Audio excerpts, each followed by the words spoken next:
Dear students, MCQs में आज पांचवा लेक्चर है। और ये lecture BSc first semester student के लिए है।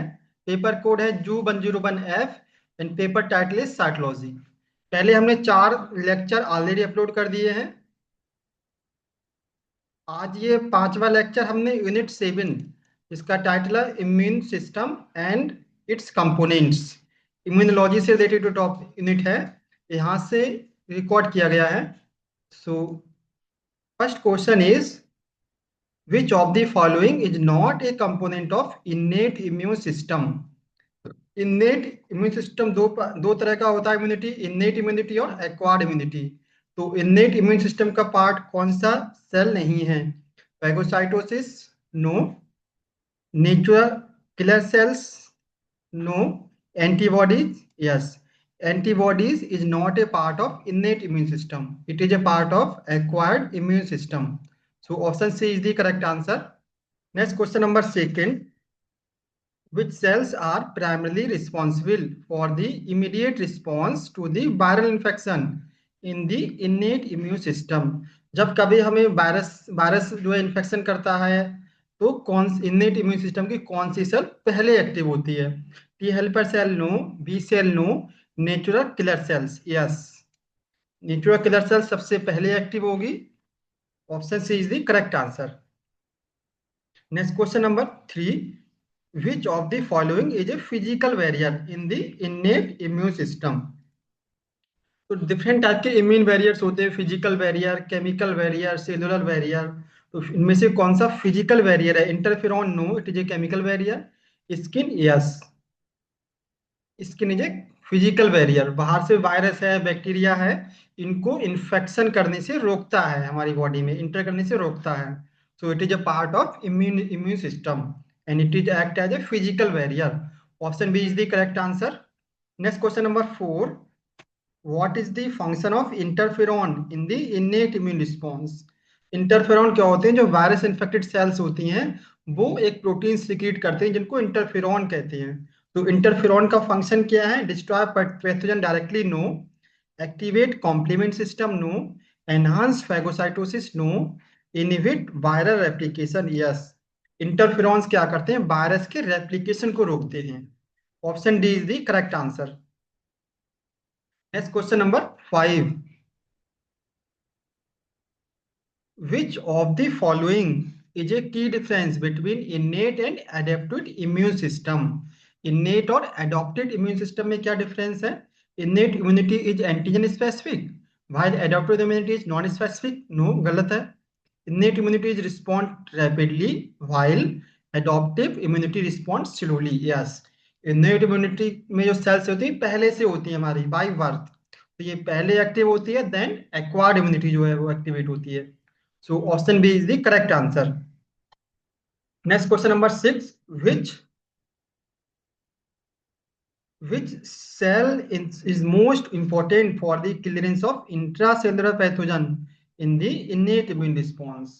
तो पैथोजन हमारी सेल के अंदर आ गया है, तो कौन सी सेल जो है मोस्ट इफेक्टिवली काम करती है? Macrophages no, T lymphocyte no, natural killer cells yes, and it is a part of innate immune response. Option C is the correct answer. Next question number 7. Which of the following best describe the adopted immune system? It responds to pathogen in non-specific manner? No.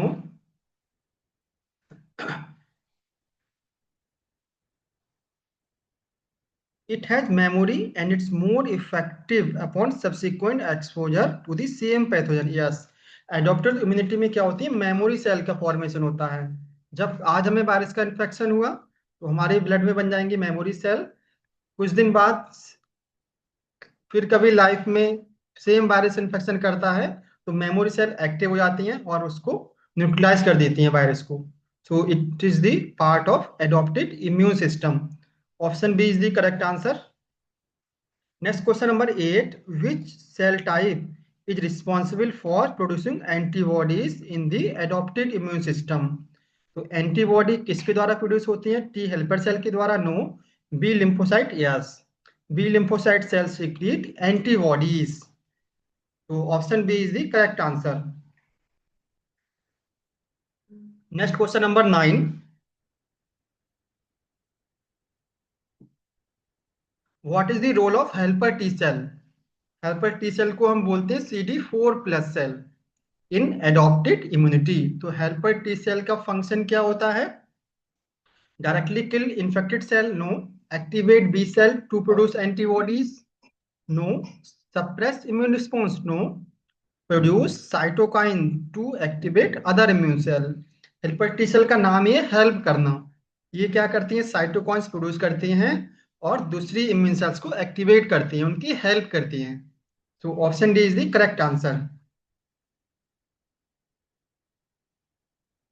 Next question number 10. Which of the following molecule present antigenic peptide to the T cell?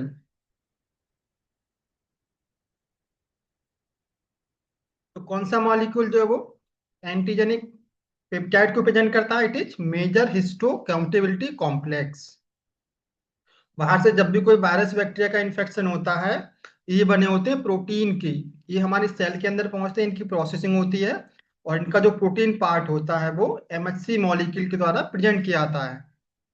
So option A is the correct answer. Question number 11. Which of the following is a characteristics of the secondary immune response? Secondary immune response का क्या character है? It is slower than, less robust than the primary immune response? No. It is mediated by only T lymphocyte? No.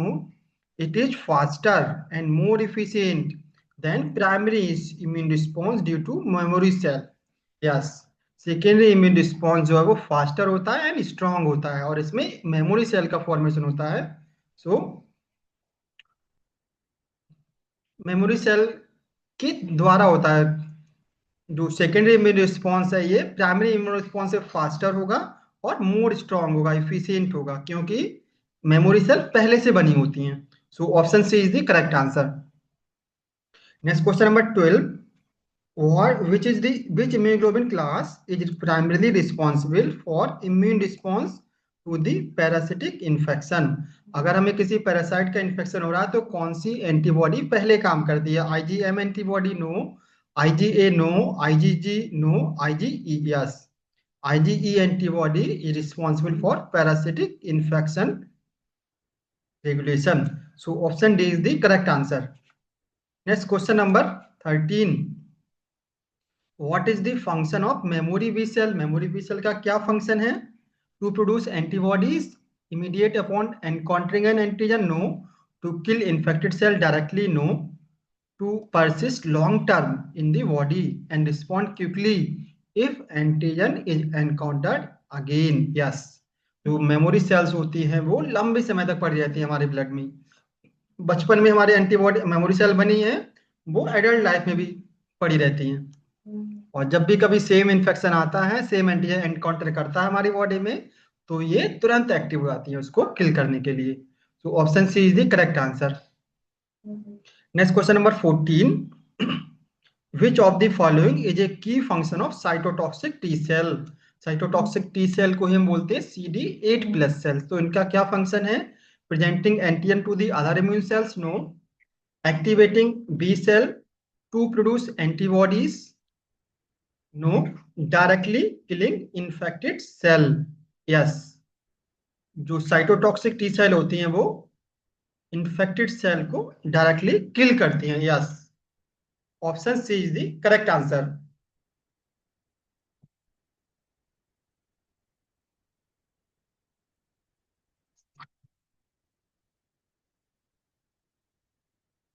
Next question number 15. Which immunoglobulin is most abundant in human serum and is critical for long-term immunity? तो कौन सी immunoglobulin जो है most abundant होती है, सबसे ज्यादा number में होती है? तो IgM antibody? No. IgA antibody? No. IgE antibody? No. IgG? Yes. IgG antibody most abundant होती है एंड अबाउट 80% एंटीबॉडी जो है वो IgG होती है हमारे ब्लड में। Option D is the correct answer. Next question number 16. Which class of immunoglobulin is primarily found in mucosal area? Such as respiratory and gastrointestinal tract. तो कौन सी बॉडी जो हमारी रेस्पिरेटरी ट्रैक्ट है या जीआई ट्रैक्ट है वो mucus secrete करती है। तो कौन सी एंटीबॉडी इस म्यूकस में मिलेगी? IgM antibody no, IgA antibody yes. तो आईजीए एंटीबॉडी जो है वो म्यूकस में प्रेजेंट होती है। Option B is the correct answer. Next question number 17, what is the primary function of IgE antibodies? IgE antibodies का प्राइमरी फंक्शन क्या है? Neutralization of toxins no, activation of complement system no, mediation of allergic response yes. जो IgE antibody है ये allergy को control करती है हमारी बॉडी में। Option C is the correct answer. Next question number 18, which immunoglobulin class is first to be produce in the primary immune response? तो primary immune response में कौन सी एंटीबॉडी पहले प्रोड्यूस होती है? तो IgA antibody no, IgM antibody yes. सबसे पहले बनती है IgM antibody. Primary immune response में बनती है आईजीएम एंटीबॉडी और सेकेंडरी इम्यून रिस्पॉन्स में बनती है IgG antibody. So option B is the correct answer. Next question number 19, which of the following best describe the structure of an antibodies or immunoglobulin? तो antibody के structure के बारे में पूछा है। A single polypeptide chain no, two heavy chain and two light chain forming a Y shape structure yes. Antibody का structure जो है बाई शेप होता है जिसमें दो लाइट चेन होती हैं और दो हैवी चेन होती हैं जो डाइसल्फाइड बॉन्ड के द्वारा लिंक्ड रहती हैं। Option B is the correct answer. Next question number 20, which type of hypersensitivity reaction is also known as immediate hypersensitivity? Hypersensitivity different type का होता है जिसमें से टाइप फर्स्ट हाइपरसेंसिटिविटी को बोलते हैं immediate hypersensitivity. Option A is the correct answer. Next question number 21, which immunoglobulin is primarily involved in type first hypersensitivity? तो type first hypersensitivity में कौन सा एंटीबॉडी इन्वॉल्व होता है? IgG antibody no, IgA antibody no, IgM no, IgE antibody yes. Option D is the correct answer. Next question number 22, haemolytic disease of newborn erythroblastosis fetalis is an example of. तो कभी कभी mother की body में जो newborn baby की death हो जाती है आरबीसी सेल की लाइसिस हो जाती है, तो किसका एग्जाम्पल है ये? Type first hypersensitivity no, type second hypersensitivity yes. Option B is the correct answer. Next question number 23, MHC molecule are located on which chromosome in human? तो एमएससी मॉलिक्यूल किस क्रोमोसोम पे लोकेटेड होता है? Chromosome number 4 no, chromosome number 6 yes. 6 chromosome पर located होता है MHC gene. Option B is the correct answer. Next question number 24, which MHC class present antigen to the CD8 plus T cell? CD8 plus किसको बोलते हैं हम? Cytotoxic T cell को। तो कौन सा MHC, दो टाइप के MHC होते हैं, MHC फर्स्ट और सेकेंड। कौन सा MHC जो है वो साइटोटॉक्सिक टी सेल के लिए एंटीजन प्रेजेंट करता है? सो MHC first molecule. Option A is the correct answer. MHC first molecule is present antigen to the CD8 plus T cell or cytotoxic T cell. Option A is the correct answer. Next question number 25, MHC class second molecule present antigen to which T cell type? तो MHC class second molecule कौन C T cell के लिए antigen present करता है? It present antigen to the CD4 T cell और helper T cell. Option A is the correct answer. Next question number 26, peptide presented by MHC first are processed by which pathway? जो peptide molecule है, antigen peptide है, MHC first के लिए present किया जाता है, वो किस पाथवे के द्वारा प्रोसेस होता है? Endocytic pathway no, cytosolic pathway yes. Option B is the correct answer. Next question number 27, MHC molecule are considered as. MHC का जीन कैसा होता है? Monomorphic? No. Oligomorphic? No. Polymorphic? Yes. हमारे अंदर अलग MHC मॉलिक्यूल है, आपके अंदर अलग है, सी दूसरी चीज में अलग polymorphic MHC molecule MHC gene है। तो MHC जीन में हाई पॉलीमॉर्फिज्म पाई जाती है। Option C is the correct answer.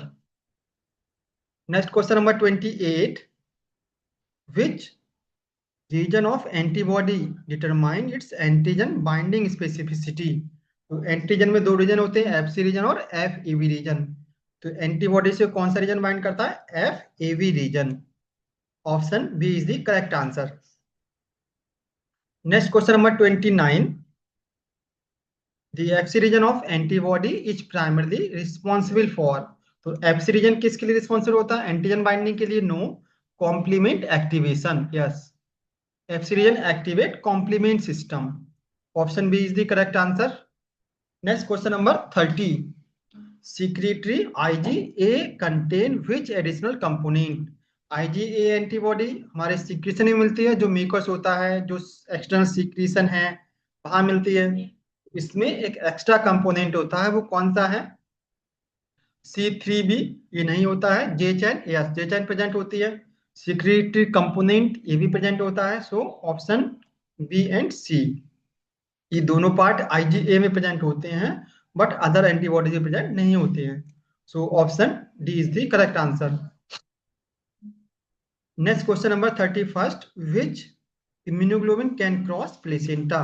तो कौन जो मदर से बॉडी प्लेसेंटा के द्वारा कनेक्ट, मदर से जो बेबी होता है वो प्लेसेंटा के द्वारा कनेक्ट रहता है। तो एंटीबॉडी मदर के ब्लड से बेबी में पहुंचती है with the help of placenta. तो कौन सी एंटीबॉडी प्लेसेंटा को क्रॉस कर सकती है?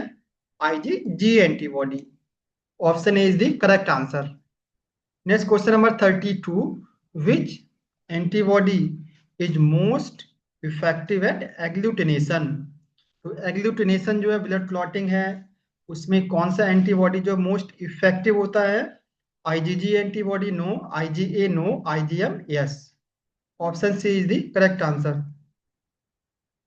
Next question number 33, which antibody is primarily expressed on mature B cell along with IgM।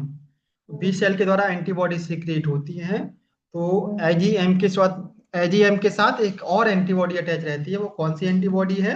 इनमें से IgG antibody? No. IgA antibody? No. IgD? Yes. IgD और IgM बी सेल के द्वारा बी सेल पर एक साथ अटैच होती है। So option C is the correct answer. Next question number 34, which considered father of immunology for his work on the development of vaccine। एक scientist थे जिन्होंने वैक्सीन का डेवलपमेंट किया था, जिनको फादर ऑफ इम्यूनोलॉजी बोला जाता है। क्या नाम है इनका? Louis Pasteur. Louis Pasteur is known as father of immunology, और इन्होंने वैक्सीन डेवलप की थी फॉर द रेबीज के लिए। रेबीज जो अब डॉग के काटने पर रेबीज जो आता है, तो उसके अगेंस्ट उन्होंने वैक्सीन का डेवलपमेंट किया था। So option A is the correct answer. Next question number 35, Edward Jenner is credited with pioneering which of the following concept। Edward Jenner को किस काम के लिए इनको क्रेडिट दिया जाता है? तो जर्म थ्योरी के लिए? No. Discovery of antibodies? No. Smallpox vaccine? Yes. Edward Jenner ने स्मॉल पॉक्स के लिए वैक्सीन बनाई थी। Option C is the correct answer. Next question number 36, who developed the germ theory of disease which laid the groundwork for the field of immunology। तो germ theory of disease किसने दिया था? Robert Koch ने? No. Louis Pasteur? Yes. Option B is the correct answer. Next question number 37, which of the following is primarily responsible for the production of antibodies in humoral immunity। तो anti humoral immunity जो होती है, जो card immunity होती है, उसमें antibody किसके द्वारा प्रोड्यूस होती है? साइटोटॉक्सिक टी सेल के द्वारा? No. B cell? Yes. Option B is the correct answer. Next question number 38.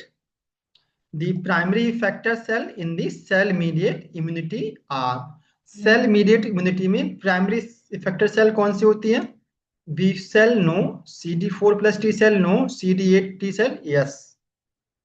So CD8 T cell या जिसको हम साइटोटॉक्सिक सेल बोलते हैं, it is primary effector cell. Option C is the correct answer. Next question number 39. The interaction between T cell receptor and MSC first molecule leads to the activation of. So जब T cell receptor MSC first molecule से interact करता है तो कौन सी cell active होती है? CD4 T cell no, CD8 T cell yes. MSC first molecule activate करता है CD8 T सेल को या साइटोटॉक्सिक T सेल को, तो ऑप्शन बी हो जाएगा करेक्ट आंसर। जबकि MSC क्लास सेकेंड मॉलिक्यूल थे वो एक्टिवेट किसको करेंगे? CD4 प्लस T सेल को या हेल्पर T सेल को, तो यहाँ पर राइट ऑप्शन बी होगा। Next question number 40. Which of the following is the primary function of CD4 T cell helper cell, जिसको बोलते हैं in the cell mediate immunity? तो हेल्पर T सेल का क्या फंक्शन है? Directly killing infected cell no, assessing B cell in antibody production no, recognizing antigen on MSC first no, secreting cytokines to activate other immune cells yes. Helper T cell क्या करती है? Cytokines को secret करती है और दूसरी immune cells को activate करती है, हेल्प करती है। So option D is the correct answer. Next question number 41. The humoral immune response primarily target. Humoral immune response है वो किसको टारगेट करता है? सबसे पहले intracellular pathogens no, tumour cells no, extracellular pathogen and toxin yes. Humoral immune response जो है, जो बाहर से पैथोजन आ रहा है सेल के बाहर से, उसको अटैक करता है पहले। Option C is the correct answer. Next question number 42. Which antibody is most effective in neutralizing bacterial toxin and virus in the humoral immune response? तो कौन सी एंटीबॉडी बैक्टीरिया या वायरस इन्फेक्शन के समय सबसे ज्यादा इफेक्टिव होती है? IgA antibody no, IgM no, IgG yes. Option C is the correct answer. Next question number 43. What is the primary role of antibodies in the immune response? Immune response में antibodies का primary function क्या है? Direct killing of infected cell no, neutralizing toxins and pathogen. जो antibodies होती हैं वो कभी भी डायरेक्ट बैक्टीरिया वायरस को किल नहीं करती हैं, बल्कि उनको न्यूट्रल कर देती हैं, न्यूट्रलाइज करती हैं। Option B is the correct answer. Next question number 44. Major histocompatibility complex MSC molecule are encoded by gene located on which chromosome in human? तो MSC का जीन किस क्रोमोसोम पर लोकेटेड होता है? क्रोमोसोम नंबर 6 पर। Option B is the correct answer. Next question number 45. Which immunoglobulin is most abundant in the blood and is responsible for long term immunity following infection और vaccination? हमें अगर infection हो गया है या वैक्सीनेशन हो गया है तो उसके बाद हमारे ब्लड में कौन सी एंटीबॉडी सबसे ज्यादा अमाउंट में मिलेगी? तो IgA antibody no, IgE antibody no, IgG antibody yes. IgG जो सबसे ज्यादा अमाउंट में मिलेगी। Option C is the correct answer. Next question number 46.